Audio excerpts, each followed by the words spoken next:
Hello, dear writers, and welcome to our creative space in our series on enhancing writing skills. In today's video, I'll be providing you with feedback on my students' exam essays introductions. Now, why are we delving into this? Well, it's all about preparing you for the future. It's like we're laying a foundation for a smoother writing journey so that when you encounter more significant exams, such as the PhD or just typical university exams, your writing skills will be primed and ready to make your essays shine bright. So, buckle up, writers, and let's dive into it. Now, let's do a quick recap of the crucial elements we've discussed before for crafting a stellar essay introduction. These are the hook, background information, and the thesis statement. Remember that these are the pillars that support your introduction, and you shouldn't skip any of them. Note that in national exams where correctors have hundreds of papers to correct, your introduction is your first impression. It is the getaway that either propel your essay to the next level or unfortunately make it falter. Oh, and this isn't just true for PhD exams, it happens in university settings too, because even university teachers tend to have hundreds of papers to correct. This is to say, whenever you sit down to craft your exam essay, invest time and effort into your introduction. Think of it as the cover of your book. And whether we like it or not, people tend to judge a book by its cover. So you gotta make that first impression count. Let's start with the first element of the introduction, which is the hook. I'm gonna provide you with feedback on my students' hook sentences. I picked two examples to correct a particular mistake. The first mistake is that it's true that I asked you to write something that would hook your readers from the very beginning, but what I didn't say is that you provide false information only to attract your readers. That's absolutely wrong. Now listen to these two sentences. The first one, Romanticism is the most important era in the world. I mean, why do you say so? Okay, there are so many mistakes within this sentence, but I'm just highlighting the fact that why do you say that it is the most important era in the world? Who said so? If you think so, then you should provide evidence because your readers are smart and would question whatever you say. If they don't find evidence, then they would think of your essay as something that's not credible, that lacks credibility. Next sentence. Imagine a world of passion and rebellion. That's the 19th century British Romanticism. Did I say so? أنا قلت لكم هكا؟ Huh? I didn't say attract your readers بالخرطي. ما تخرطوش. I mean, providing them with a general fact will do.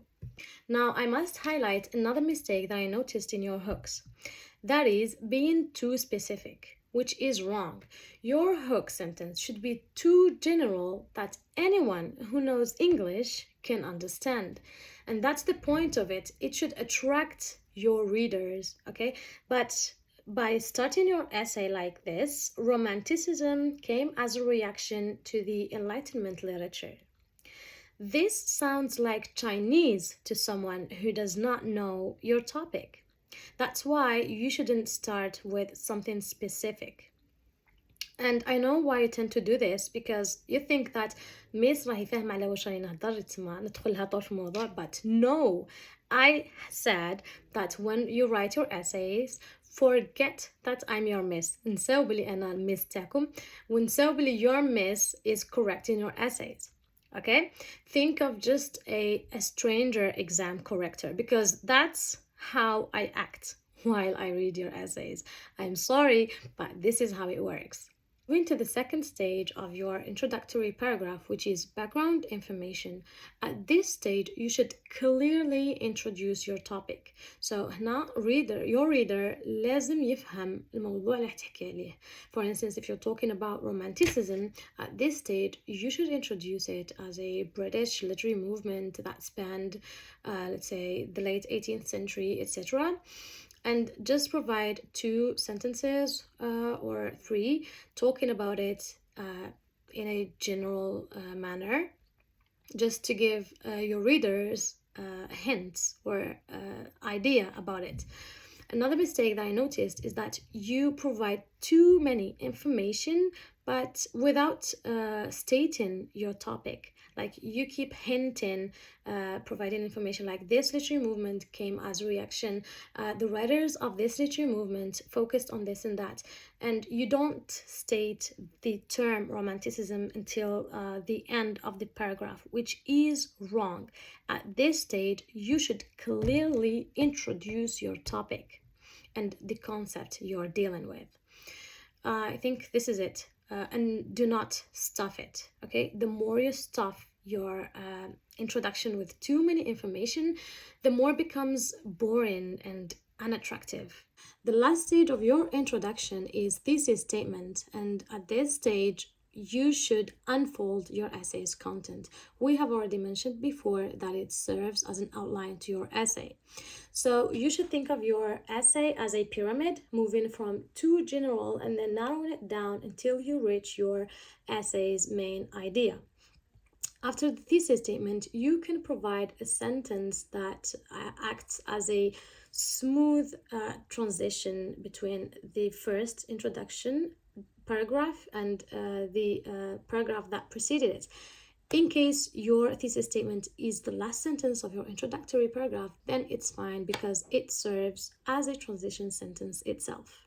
And with this, we will have finished with our video, and hopefully it was beneficial. Now, let me know in the comments if you have used these elements properly in your introductions. If not, let me know as well. Until next time, happy writing!